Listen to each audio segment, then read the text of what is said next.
ধরনের খাবার আছে দেখ দেখছিস। আগে ঘুরে আয়, আগে সবগুলো স্টল ঘুরি, তারপরে শেষে শেষে শেষে হ্যাঁ আগে দেখেন কী কী আছে না আছে আগে দেখ।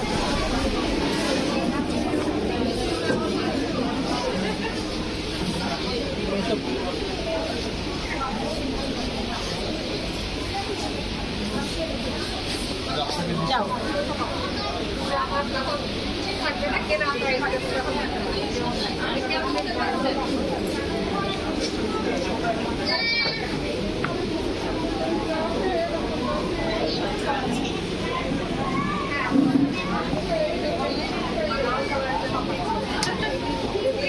আমাদের অনলাইন পেজ আছে এবং এই প্রোডাক্টগুলো সম্পূর্ণ আমাদের নিজস্ব জি আমাদের নিজস্ব খেয়াল করুন আর